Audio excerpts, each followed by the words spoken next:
नमस्कार मित्रांनो, या व्हिडिओमध्ये आपण 18 ऑगस्ट रोजी झालेल्या तलाठी भरतीच्या तिन्ही शिफ्टमधील प्रश्न पाहणार आहोत। हे प्रश्न आपण प्रश्न आणि उत्तर या स्वरूपात पाहणार आहोत। प्रश्न पहिला आहे, भारतात अनुसूचित जमातीची लोकसंख्या कोणत्या राज्यात सर्वाधिक आहे?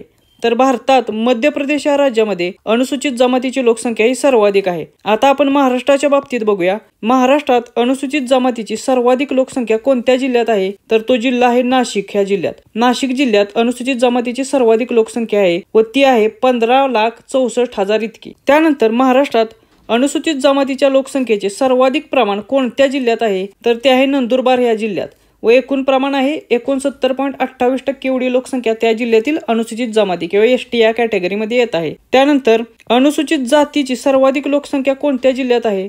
तर पुणे जिल्ह्यात अनुसूचित जातीची सर्वाधिक लोकसंख्या असून ती आहे 11,81,000 एवढी। त्यानंतर अनुसूचित जातीच्या लोकसंख्येचे सर्वाधिक प्रमाण कोणत्या जिल्ह्यात आहे? तर ते आहे अकोला या जिल्ह्यात व ते प्रमाण आहे 20.06% एवढे। प्रश्न दुसरा आहे, मांडवी नदी कोणत्या राज्यातून वाहते? तर मांडवी नदी ही गोवा या राज्यातून वाहत असून या नदीलाच महादायी नदी या नावाने देखील ओळखले जाते। त्याचबरोबर गोवा राज्याची लाईफलाईन किंवा गोवा राज्याची जीवनवाहिनी ही मांडवी नदी म्हणून ओळखले जाते, हे देखील लक्षात ठेवा। त्यानंतर पुढचा प्रश्न तिसरा, जागतिक बँकेने 2023 मध्ये कोणत्या राज्याला पूर स्थितीसाठी आर्थिक मदत केली? तर जागतिक बँकेने आसाम या राज्याला पूर स्थितीतून बाहेर येण्यासाठी किंवा सावरण्यासाठी आर्थिक मदत केली होती व ती मदत होती एकूण $108 मिलियन एवढी। त्यानंतर प्रश्न चौथा, श्यामची आई हे पुस्तक कोणाचे आहे?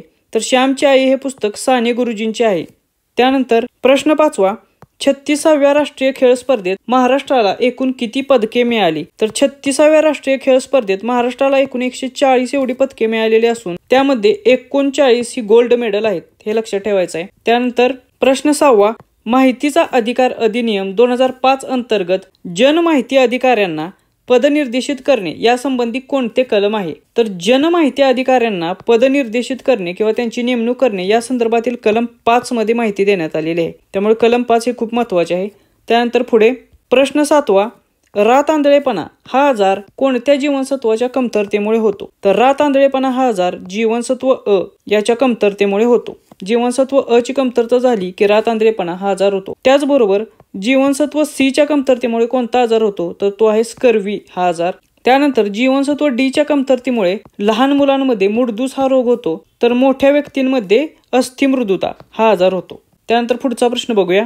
प्रश्न आठवा, सकाळच्या कोवळ्या सूर्यकिरणांपासून कोणते जीवनसत्व मिळते? तर सकाळच्या कोवळ्या सूर्यकिरणांपासून जीवनसत्व ड हे तयार होते। आपल्या शरीरात स्टेरॉल नावाचे एक प्रोटीन असते व या स्टेरॉल पासून सकाळच्या सूर्यकिरणांपासून मग जीवनसत्व ड तयार होते। त्यानंतर पुढे प्रश्न नववा, भारतीय राज्यघटनेतील कलम 33 हे कशाशी संबंधित आहे? तर भारतीय राज्यघटनेतील कलम 33 मध्ये सेनेच्या मूलभूत हक्कांमध्ये फेरबदल करण्याचा अधिकार संसदेला दिलेला आहे व त्या संबंधी कायद्याद्वारे तो अधिकार प्रदान करण्यात आलेला आहे। याबद्दलची तरतूद ही कलम 33 मध्ये नमूद आहे। त्यानंतर पुढचा प्रश्न बघूया। प्रश्न 10वा, अरवली ग्रीन वॉल प्रोजेक्टचा खालीलपैकी कोणत्या शहरातून शुभारंभ करण्यात आला? तर अरवली ग्रीन वॉल प्रोजेक्ट हा टिकली गाव हरियाणा या राज्यातून सुरू करण्यात आला होता व हा प्रोजेक्ट आहे अरवली पर्वताच्या आसपास वनीकरण किंवा वृक्षाचे आच्छादन वाढवणे या संदर्भात। त्यानंतर पुढचा प्रश्न बघूया। प्रश्न 11वा, तेलंगणा राज्याची नेथन्ना बीमा योजना कोणत्या गटासाठी सुरू करण्यात आली आहे? तर नेथन्ना बीमा योजना ही विणकरांसाठी असून तेलंगणा राज्यात विणकरांचे प्रमाण बऱ्यापैकी आहे, त्यामुळे विणकरांच्या बाबतीत विम्याच्या संदर्भातील ही एक योजना आहे। त्यानंतर प्रश्न 12वा, ॲनहिलेशन ऑफ कास्ट हे पुस्तक कोणाचे आहे? तर ॲनहिलेशन ऑफ कास्ट हे पुस्तक डॉक्टर बाबासाहेब आंबेडकर यांचे आहे। त्यानंतर पुढे प्रश्न 13वा, राजस्थानमधील सार्वजनिक परीक्षा अधिनियम ह्याला राज्यपालांनी कधी संमती दिली? तर राजस्थानमध्ये एक सार्वजनिक परीक्षा अधिनियम पास करण्यात आले होते, त्याला संमती एप्रिल 2022 मध्ये राज्यपालांनी दिली होती, हे लक्षात ठेवा। त्यानंतर पुढचा प्रश्न 14वा, development of genotype to phenotype ही संकल्पना पहिल्यांदा कोणी विकसित केली? तर जेनोटाइप टू फेनोटाइप ही संकल्पना पहिल्यांदा विल्यम जॉन्सन यांनी विकसित केली होती, त्यामुळे विल्यम जॉन्सन हे त्याचे अचूक उत्तर असेल। त्यानंतर प्रश्न 15वा, दुसरे इंग्रज शीख युद्ध कधी झाले? तर दुसरे इंग्रज शीख युद्ध हे 1848 ते 1849 या दरम्यान झाले। त्याचबरोबर इंग्रज आणि फ्रेंच युद्ध देखील महत्त्वाचे, यावर देखील प्रश्न विचारला जाऊ शकतो, ते एकदा बघूया। पहिले इंग्रज फ्रेंच युद्ध झाले 1746 ते 1748, दुसरे इंग्रज फ्रेंच युद्ध झाले 1749 ते 1754 आणि तिसरे इंग्रज फ्रेंच युद्ध झाले 1758 ते 1763. या तिन्ही युद्धांना कर्नाटक युद्ध असे देखील ओळखले जाते. कर्नाटक युद्ध. त्यामुळे हे देखील लक्षात ठेवा. त्यानंतर पुढे प्रश्न 16वा. चैतन्य गाथा हे पुस्तक कोणाचे आहे? तर चैतन्य गाथा हे पुस्तक सेनापती बापट यांचे आहे. त्याचबरोबर गीता हृदय आणि गीता सेवक ही देखील पुस्तके सेनापती बापट यांचीच आहेत. यावर देखील प्रश्न विचारला जाऊ शकेल. प्रश्न 17वा. भारत सरकारचा आरोग्य मैत्री हा प्रोजेक्ट कशाशी संबंधित आहे? तर भारत सरकारचा आरोग्य मैत्री हा प्रोजेक्ट आहे जे विकसनशील देश आहेत किंवा अविकसित देश आहेत त्यांना संकट काळामध्ये आरोग्य सेवा पुरवणे या संबंधित हा प्रोजेक्ट आहे. तर आरोग्य मैत्री हा प्रोजेक्ट आरोग्य सेवा पुरवण्याच्या संदर्भात आहे. त्यानंतर पुढे प्रश्न 18वा. सर्वोच्च न्यायालयातील हिजाब प्रकरण या खटल्यावर निर्णय देणारे न्यायाधीश कोण होते? तर ते होते जस्टिस हेमंत गुप्ता आहे. जस्टिस हेमंत गुप्ता यांनी हिजाब प्रकरणावर निर्णय दिला होता. त्यानंतर पुढचा प्रश्न 19वा. युगंधर ही कादंबरी कोणाची आहे? तर शिवाजी सावंत यांची ही कादंबरी असून ही भगवान श्रीकृष्णावर आधारित आहे. त्यानंतर पुढे प्रश्न 20वा. महानायक ही कादंबरी कोणाची आहे? तर महानायक ही कादंबरी विश्वास पाटील यांची असून ही कादंबरी नेताजी सुभाषचंद्र बोस यांच्यावर आधारित आहे. त्यानंतर पुढचा प्रश्न 21वा. मी सावित्री ज्योतिराव या पुस्तकाचे लेखक किंवा लेखिका कोण आहेत? तर मी सावित्री ज्योतिराव या पुस्तकाच्या लेखिका आहेत कविता मुरुमकर या. तर कविता मुरुमकर यांनी मी सावित्री ज्योतिराव या पुस्तकाचे लेखन केलेले आहे. त्यानंतर पुढचा प्रश्न बघूया. प्रश्न 22वा. दूधसागर धबधबा कोणत्या नदीवर आहे? तर दूधसागर धबधबा हा मांडवी नदीवर असून मांडवी ही गोव्यातील एक अतिशय महत्त्वाची नदी असून तिला गोव्याची लाईफलाईन असे देखील ओळखले जाते. त्यानंतर पुढचा प्रश्न 23वा. भारत सेवक समाजाची स्थापना कोणी केली? यावर बरेच वेळा प्रश्न येतो. तर भारत सेवक समाजाची स्थापना गोपाळ कृष्ण गोखले यांनी केलेली असून ती स्थापना 12 जून 1905 रोजी केलेली आहे. ही तारीख लक्षात ठेवा, याच्यावर प्रश्न येण्याची शक्यता आहे. त्याचबरोबर अजून एक महत्त्वाचा प्रश्न म्हणजे भारत सेवक समाजाच्या पहिल्या महिला आजीवन सदस्य कोण आहेत? तर ते आहेत गोदावरी परुळेकर. याच्यावर 100% प्रश्न येणार आहे. हे खूप महत्त्वाचे असून याला मार्क करून ठेवा, हे पाठ करून ठेवा. याच्यावर 100% प्रश्न येईल. त्यानंतर पुढचा प्रश्न 24वा. हिंदू लेडीज स्कूलची स्थापना कधी झाली? तर ती स्थापना 1849 मध्ये झाली असून कोलकाता या ठिकाणी हिंदू लेडीज स्कूलची स्थापना झाली. तर त्याचे संस्थापक होते जॉन बेथून हे. त्यानंतर 1856 मध्ये बेथून स्कूल असे त्याचे नामकरण करण्यात आले असून तेव्हा त्याचे सेक्रेटरी म्हणून ईश्वरचंद्र विद्यासागर यांची नेमणूक करण्यात आली. पेपरमध्ये जर 1849 हा पर्याय नसेल आणि 1856 हा पर्याय असेल तर 1856 हे त्याचे बरोबर उत्तर असेल. प्रश्न 25वा. 2011च्या जनगणनेनुसार केरळमधील पुरुष साक्षरता किती आहे? तर केरळमधील पुरुष साक्षरतेचा दर आहे 96.11% एवढा. तर केरळमधील एकूण साक्षरता आहे 94% एवढी. त्यानंतर पुढचा प्रश्न बघूया. प्रश्न 26वा. बॉम्बे नेटिव्ह एज्युकेशन सोसायटीची स्थापना कोणी केली? तर बॉम्बे नेटिव्ह एज्युकेशन या सोसायटीची स्थापना जगन्नाथ शंकर सेठ यांनी केली. जगन्नाथ शंकर सेठ यांनाच मुंबईचा अनभिषिक्त सम्राट असे देखील म्हटले जाते. त्यामुळे त्यावर देखील प्रश्न येऊ शकतो. त्यानंतर पुढचा प्रश्न बघूया. प्रश्न 27वा. भारतातील पहिली अंडर वॉटर मेट्रो कोणत्या शहरातून धावली? तर भारतातील पहिली अंडर वॉटर मेट्रो ही कोलकाता या शहरातून धावली. तसेच भारतातील पहिली मेट्रो देखील कोलकाता या शहरातूनच धावली होती. त्यानंतर पुढचा प्रश्न 28वा. 1904चा विद्यापीठ कायदा कोणत्या कमिशनच्या शिफारशींवर आधारित आहे? तर 1904चा जो विद्यापीठ कायदा करण्यात आला तो कायदा सर थॉमस रॅले या कमिशनच्या आधारावर असून हे कमिशन 1902 मध्ये नियुक्त करण्यात आले होते. हे कमिशन लॉर्ड कर्झन यांनी नेमले होते. लॉर्ड कर्झन हे तेव्हाचा भारताचा व्हाईसरॉय होता. त्यानंतर पुढचा प्रश्न बघूया. प्रश्न 29वा. खालीलपैकी कोणत्या पालेभाज्यांमध्ये लोहाचे प्रमाण सर्वाधिक असते?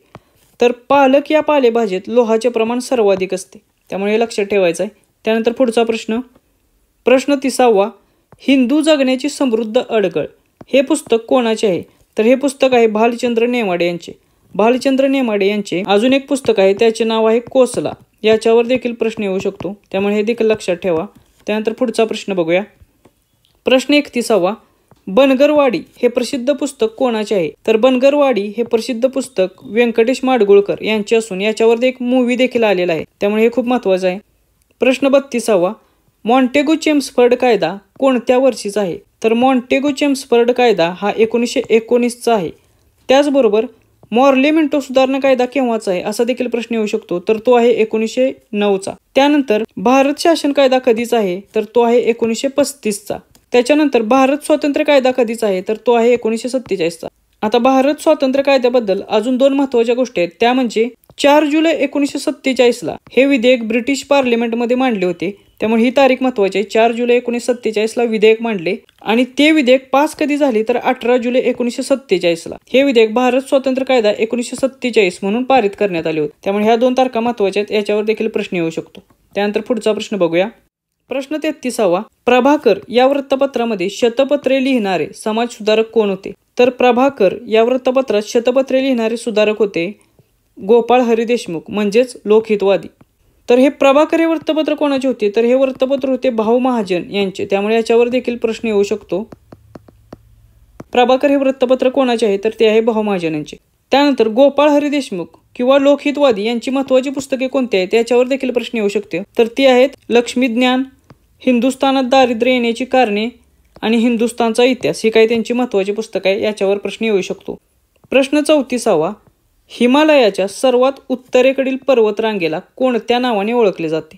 हिमालयातील सर्वात उत्तरेकडील पर्वतरांगा आहेत त्यांना आपण ट्रान्स हिमालय या नावाने ओळखतो. आता जी सर्वात पायथ्याकडील आहे तिला शिवालिक या नावाने ओळखले जाते. त्याच्यानंतर जी आहे तिला लेझर हिमालय किंवा लेसर हिमालय किंवा हिमाचल या नावाने ओळखले जाते. त्यानंतर जी आहे तिला ग्रेटर हिमालय किंवा बृहत हिमालय या नावाने ओळखले जाते. आणि बृहत हिमालयच्या पलीकडे जे आहेत म्हणजे झास्कर, लडाख, कैलाशरांग, काराकोरम, कुंडलून, तिहानशाय यांना आपण ट्रान्स हिमालय म्हणून ओळखतो. जर परीक्षेत ट्रान्स हिमालय हा पर्याय नसेल आणि बृहत हिमालय हा पर्याय असेल तर त्याचे उत्तर बृहत हिमालय हेच असेल. त्याचबरोबर या सर्व ज्या पर्वतरांगा आहेत झास्कर, लडाख, कैलाशरांग, काराकोरम, कुंडलून आणि तिहानशाय या एकत्र येतात पामीरच्या पठारावर, म्हणून त्याला पामीर नॉट असे देखील ओळखले जाते. त्यामुळे हे देखील लक्षात ठेवा. त्यानंतर पुढचा प्रश्न बघूया. प्रश्न 35वा. पुढीलपैकी कोणता उत्तर भारतीय मैदानाचा भाग नाही? आता अशा प्रकारचा प्रश्न सोडवण्यासाठी आपल्याला पर्यायांची आवश्यकता असते. त्यामुळे आपण उत्तर भारतीय मैदानाचा भाग कोणकोणता प्रदेश येतो ते आपण बघून घेऊया. तर उत्तर भारतीय मैदानात राजस्थानचे मैदान येते, त्याचबरोबर वाळवंट येते, त्याचबरोबर पंजाब हरियाणाचे मैदान येते, गंगा नदीचे मैदान येते, ब्रह्मपुत्रा नदीचे मैदान येते, त्याचबरोबर उत्तरेकडील त्रिभुज प्रदेश जो आहे तो देखील याच्या अंतर्गत येतो. आता उत्तर भारतीय मैदानात कोणता भाग येत नाही, तर मग ते आहे हिमालय पर्वतरांगा येत नाहीत, दख्खनचे पठार येत नाहीत, विंध्य पर्वताच्या खाली जे काही भाग आहे तो येत नाही, पूर्व घाट पश्चिम घाट येत नाही, पश्चिम किनारपट्टी पूर्व किनारपट्टी येत नाही, त्याचबरोबर भारतीय बेटे येत नाहीत. त्यामुळे पर्याय कोणता आहे परीक्षेमध्ये त्यानुसार उत्तर द्यायचे. त्यानंतर पुढचा प्रश्न बघूया. प्रश्न 36वा. भारतीय अंतराळ संशोधन संस्था म्हणजेच इस्रो याची स्थापना कोणत्या वर्षी करण्यात आली? तर इस्रोची स्थापना ही 15 ऑगस्ट 1969 रोजी करण्यात आली होती. त्यामुळे ही तारीख लक्षात ठेवा. याच्यावर पुन्हा एकदा प्रश्न येऊ शकतो. त्याचबरोबर इस्रोचे पहिले प्रमुख कोण होते यावर देखील प्रश्न येऊ शकतो आणि त्याचे उत्तर असेल विक्रम साराभाई हे. त्यामुळे हा खूप महत्वाचा प्रश्न आहे, याच्यावर 100% प्रश्न येईल. त्यानंतर पुढे प्रश्न 37वा. 2001 ते 11 या कालावधीत सर्वाधिक लोकसंख्या वाढ कोणत्या राज्यात झाली? तर 2001 ते 11 या काळात सर्वाधिक लोकसंख्या वाढ ही बिहार या राज्यात झाली. आता जर संख्येचा विचार केला आपण तर बिहार राज्यात सर्वाधिक वाढ झाली. पण जर आपण प्रमाणानुसार बघितलं तर प्रमाणानुसार सर्वाधिक वाढ ही मणिपूर राज्यात असून त्याचे प्रमाण आहे 31.80% एवढे. तर या 2 गोष्टी लक्षात ठेवायचे. प्रश्न काय विचारलाय त्यानुसार उत्तर द्यायचे. त्यानंतर पुढचा प्रश्न बघूया. प्रश्न 38वा. माहितीचा अधिकार अधिनियम कोणत्या वर्षापासून लागू झाला? तर हा लागू झाला 2005 पासून. याच्या नावातच आहे माहितीचा अधिकार अधिनियम 2005. आणि याची अंमलबजावणी कधीपासून चालू झाली याच्यावर 100% प्रश्न येणार आहे. ती तारीख आहे 12 ऑक्टोबर 2005 ही. 12 ऑक्टोबर 2005 पासून माहितीचा अधिकार अधिनियमाची अंमलबजावणी चालू झाली. त्यानंतर पुढचा प्रश्न बघूया. प्रश्न 39वा. माहितीचा अधिकार अधिनियम 2005 अंतर्गत माहिती प्रकट करण्याबाबत अपवाद ही तरतूद खालीलपैकी कोणत्या कलमात आहे? तर माहिती प्रकट करण्याबाबत अपवाद ही तरतूद माहितीचा अधिकार अधिनियमात कलम 8 मध्ये नमूद करण्यात आलेली आहे. त्यामुळे कलम 8 हे खूप महत्वाचे आहे. याच्यावर पुन्हा एकदा प्रश्न येऊ शकतो. प्रश्न 40वा. माहितीच्या अधिकाराच्या निर्णयाविरुद्ध अपील करायचे असल्यास अपील दाखल करताना किती रुपये शुल्क भरावे लागते? जेव्हा आपण पहिल्यांदा अपील करतो एखाद्या निर्णयाविरुद्ध तर त्यासाठी फक्त 20 रुपये एवढा खर्च आहे. त्यामुळे लक्षात ठेवायचं आहे.